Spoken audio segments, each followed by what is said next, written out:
This is the Average to Savage podcast with Paul Guarino. Everyone and anyone, athletes, celebs, and much more. What's up, everybody? I'm back for another episode of the Average Savage podcast. Our special guest today is Jasmine Thomas. Jasmine, how's it going? It's good. Getting settled back in Connecticut, tired, but all good. Yeah, no, I know you just got back from Turkey and you guys won over there. Just tell me a little bit about that. I mean, it was a crazy season, but in the Turkish league, we went undefeated. So it was pretty much, expected that we would win, but we didn't expect to be hit with COVID in the last month of the season. So right before EuroLeague Final Four, myself and a few other players had COVID. So it was a rocky ending kind of, but all came full circle. Felt good to win. Yeah, for sure. What was your record? I know you said you were undefeated. How many wins? 34. I think it was 34 now. I think that was great. Was there any close games? Were you guys nervous? During the season?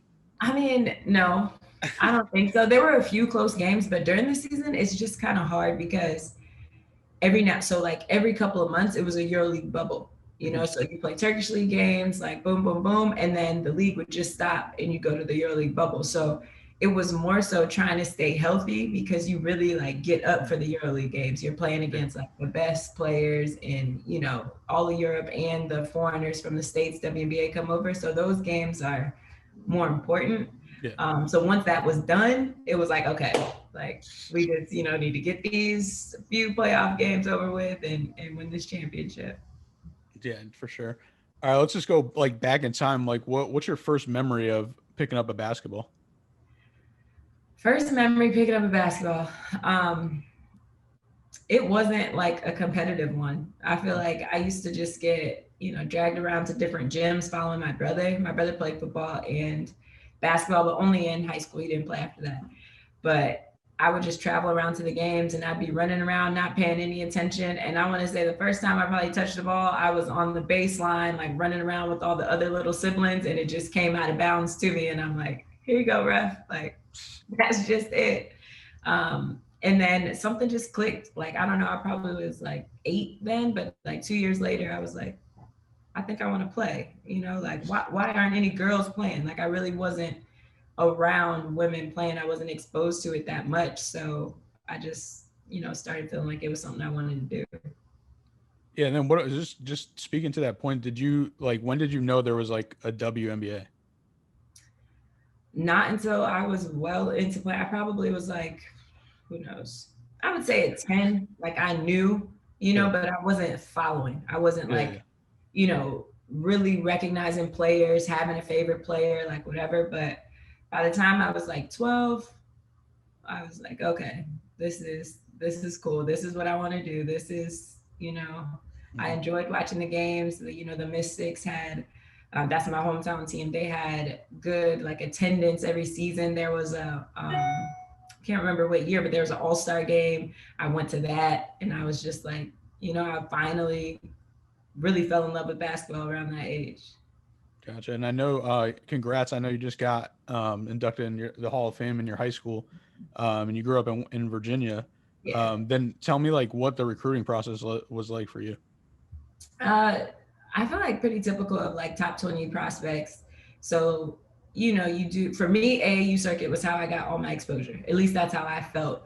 High school, even though the DMV area is super competitive, everybody, they knew about me. We were playing against a lot of competition. I feel I played in front of the top college coaches through the AAU circuit. So I was on a good team, good travel team, had a Nike sponsorship, big tournaments, played well, and letters just started coming in.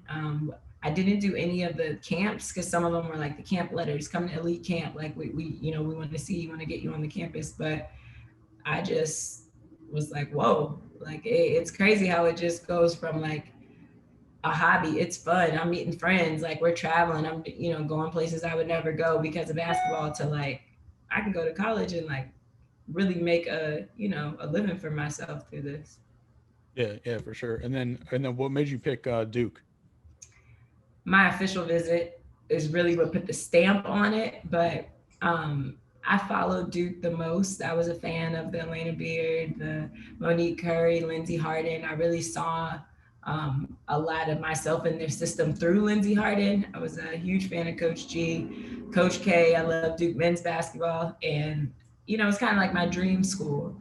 It was between them, Maryland, which is a team close to home. There was a lot of AU tournaments at Maryland. Went to a lot of Maryland games. UVA was close to home, and UConn was another one that was on my list. And once I went on that official visit to Duke, I just knew this was where I was supposed to be. Yeah, that's awesome. Now what is that like to actually go to your dream school? Well, it was cool because they had, like, as soon as I got on campus for the visit, like JJ Redick and Coach K kind of like were like welcome, like the welcome was with them. And I thought that was kind of cool because those were the at least JJ Redick for sure on the men's side. I was a fan of him, and I remember he was like, I went to their NCAA game, or maybe it was ACC tournament, but it was at the MCI Center at the time in DC against Georgia Tech, and I remembered like that moment. So meeting him and being around him was cool. But I don't know, it's just Duke has such a big name that I think people think it's like this huge school with like a lot of people, and it's this small tiny private school where everyone knows everyone. I feel like 6,000 is like the undergrad. So when I got there, I was just like a little bit overwhelmed with how like the architecture, the like everybody just really being all for basketball. Like the students, while they're extremely intelligent, obviously, they really are there for the basketball experience too. And that's just a good thing to feel a part of. Yeah, for sure. I didn't, to be honest, I didn't even realize it until a few years ago that like Duke was that small. Like, yeah, it's small. Yeah. It's small. So that's cool.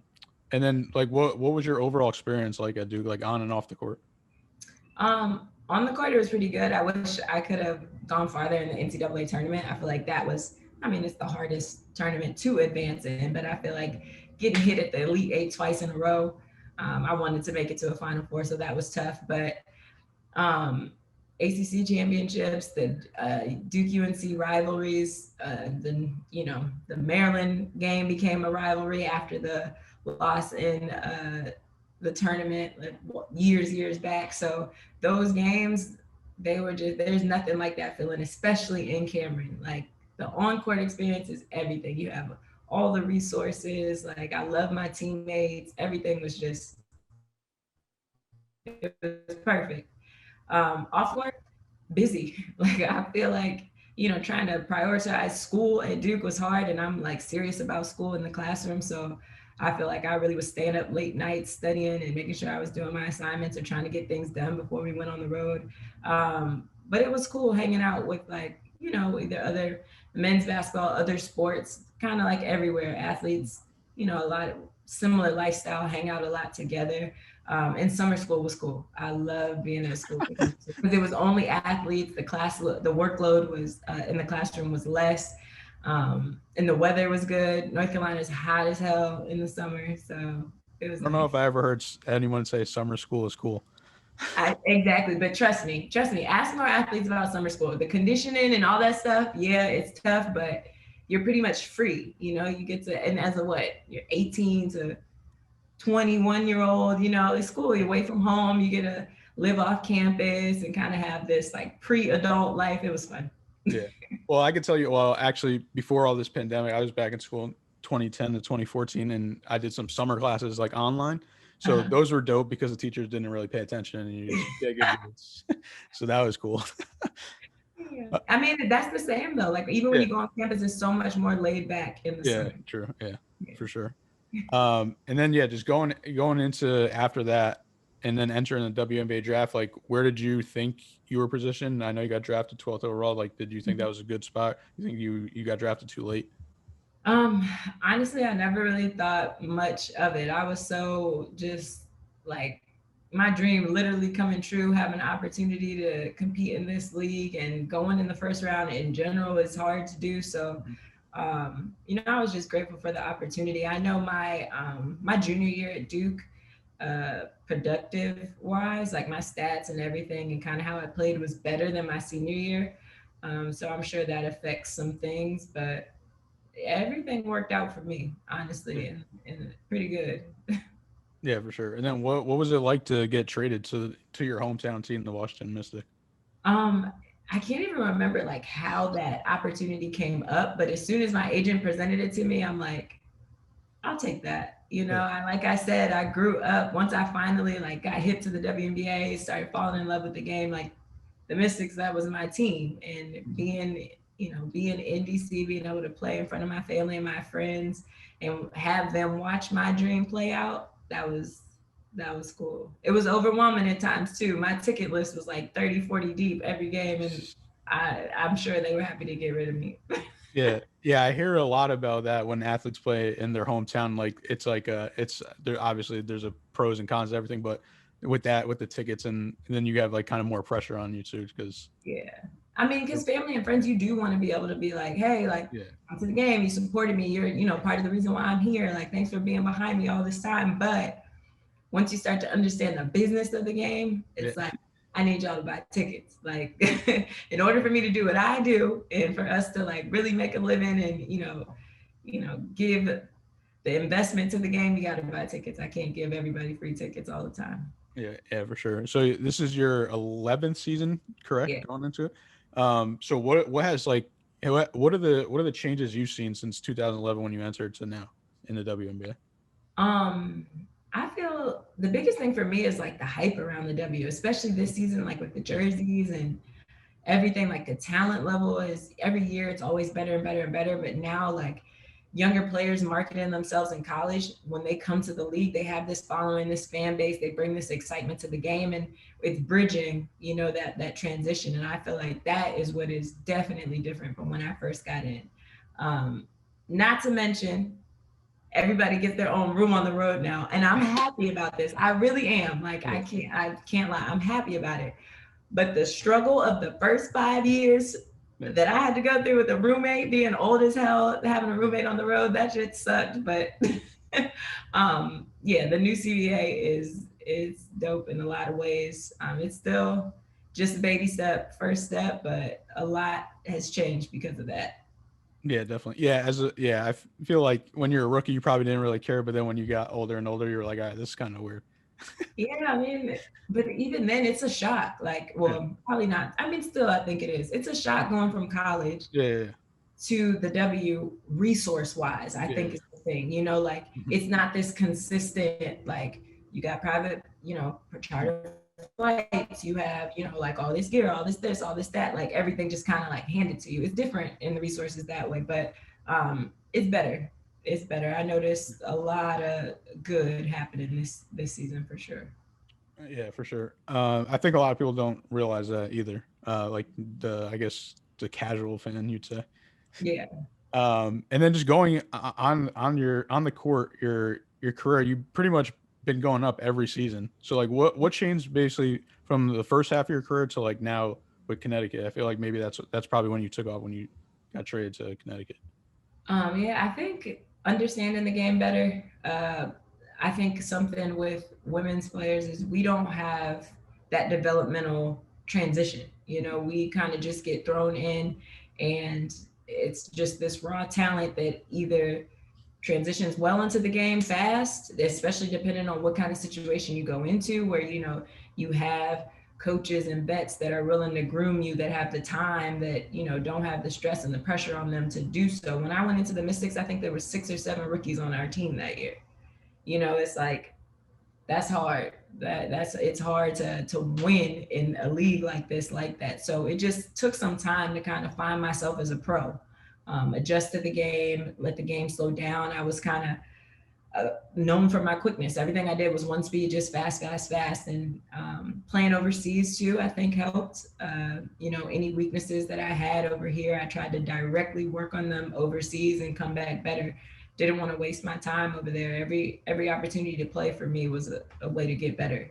And it's still always find something to, I've never arrived. I show up to every season, like, kind of with a chip on my shoulder. Like I want to make a statement. I want to assert myself. I want to, but I think that's just ultimately what it was. Mm-hmm. Get comfortable.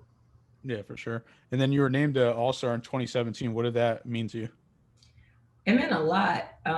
Just the things that I had been through in my career, like you said, like being traded, um, you know, right off the rip, traded to from Seattle to Washington, and traded from Washington to Atlanta, then Atlanta to Connecticut. Like, you want to have a home base. You want to have a value where teams feel like they can't trade you. They need you there to win. So finally finding that home in Connecticut, being able to, not look over my shoulder, know that I was valued here and I wanted to be here. And after all that happened in my career, for me to be an all-star is like, yeah, I deserve that. And I'm humble a lot, and I don't know, I don't really talk in that way a lot, but that was a big deal for the type of player that I am, and things that have been said about me in the media and from team to team. Like, yeah, I was an all-star.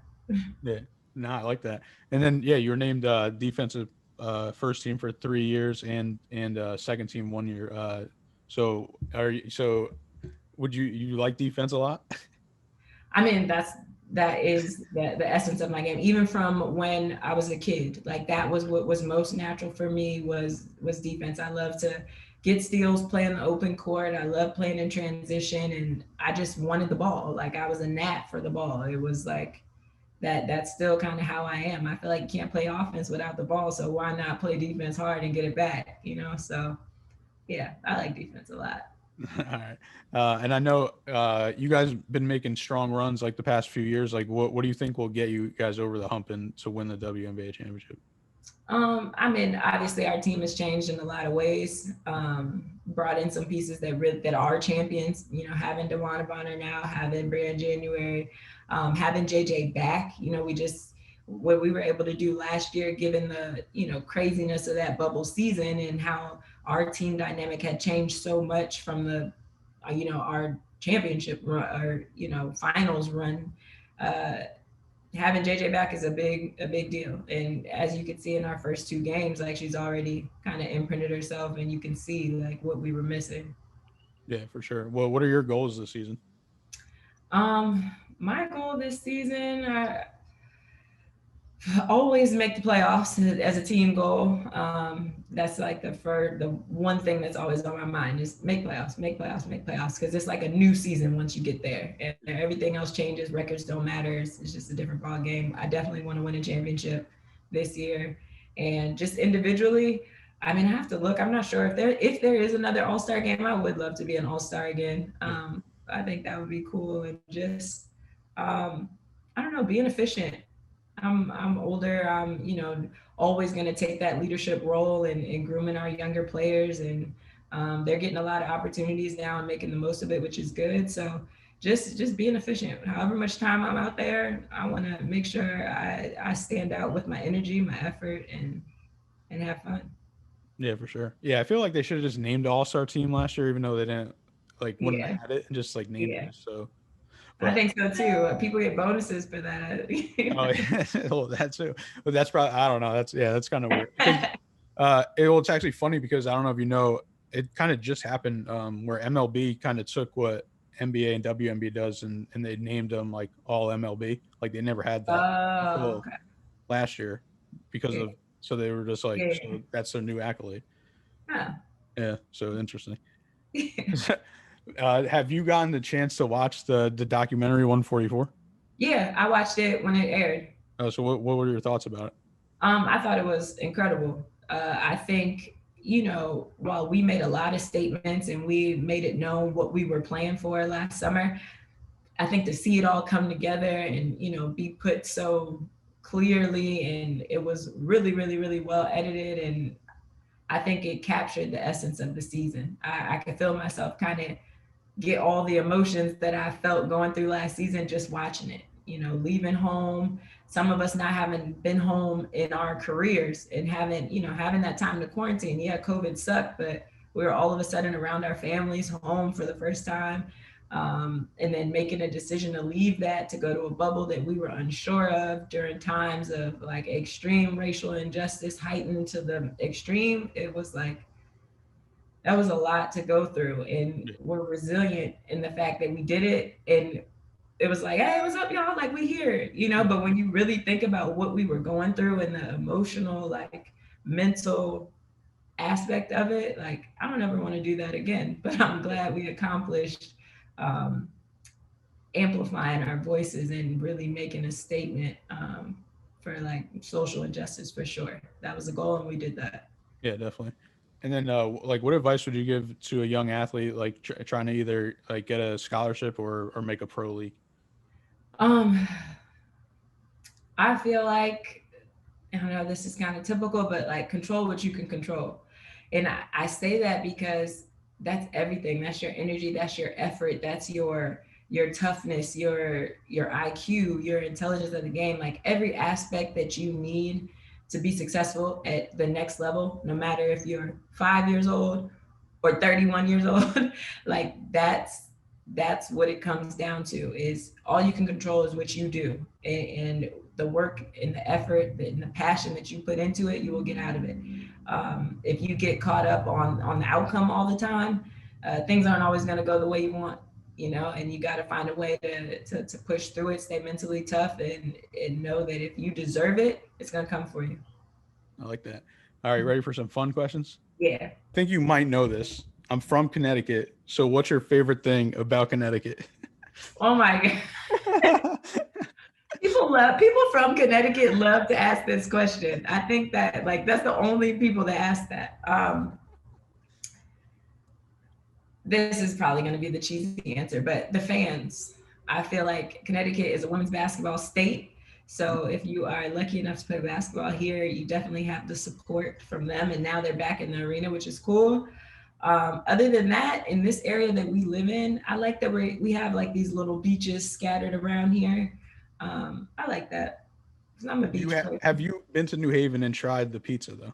That's what everyone. I haven't. Oh, I have not. I still haven't. You nah. gotta send them to me. No, you gotta come down here.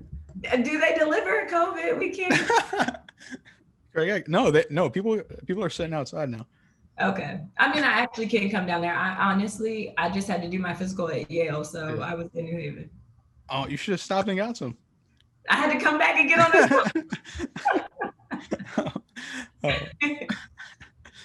All right. Why do you wear number 5? I wear number 5 because I was actually 15 because of Vince Carter growing up, and I couldn't have it at Duke because Bridget Mitchell already had it. I went to USA Basketball, U19 World Championship, and 5, you know, at USA, you just get a number. You don't get to pick it. 5 was the number they gave me. I'm like, okay, it's kind of 15, brand new start, going to Duke, let's start something fresh. Pick number 5, and now I feel like that's me. Like I don't want to be any other number ever. What about who would be your player comp in the NBA? That's a tough one.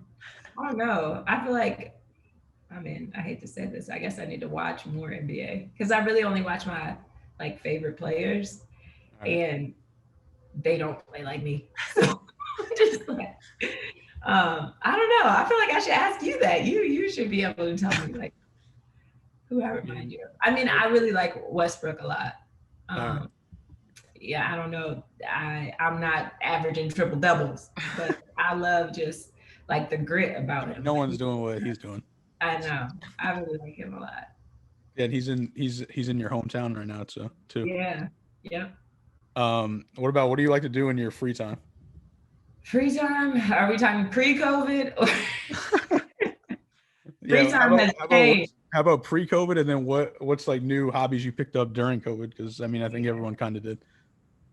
Pre-COVID, I like to hang out with my friends, or teammates, you know, just family, whoever, whether that's going to a bar during the day, like having food and, you know, just having a good time. I miss that, like, you know, not having to wear a mask 24/7, or, you know, I miss that. But now, new hobbies, like home decorating, taking care of plants, cooking, baking, painting, anything you can think of.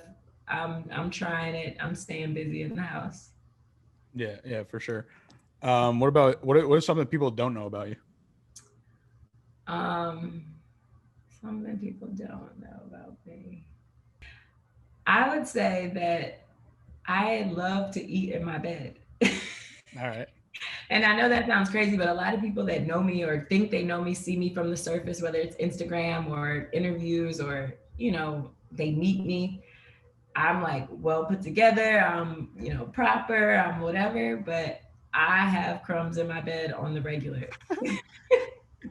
All right. Well, that's funny because I don't like eating in my bed. So, uh, oh yeah, and Most then people don't. oh yeah, so you were getting you got some tattoos. What are they of? I have a few like all over my body, honestly, but I got a Libra symbol here. That's Mhm. my zodiac sign.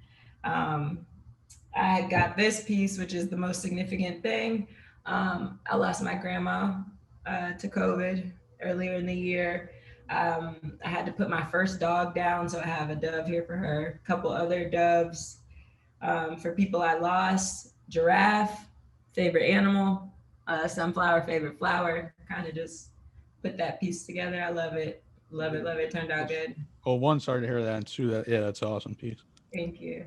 Last one, I knew I forgot something. I know you literally just said it today. So, tell me about the Good Game Foundation. Oh, so kind of started it with a guy named Adam Miller. And as you can see, if you check it out, Benny Fowler is also part of it. It's basically, we are starting with women's empowerment organizations, but we will just raise awareness, provide funds to, as grants to help them do their programming and make their impact. I don't think it's been released yet, but one of the first organizations we're working with is the Women's Being Project out of Denver. And they basically work to rehabilitate women after dealing with addiction. So it's just a cool way to kind of, it's a pilot program right now. We're the only two athletes involved, but we're working on expanding that and getting more people into it, just to use our platforms to do what we really care about, which is making a difference in our communities. Yeah, for sure. Well, I appreciate you coming on, and could you let the listeners know where they can follow you at? You can follow me on Instagram at JASZ Thomas.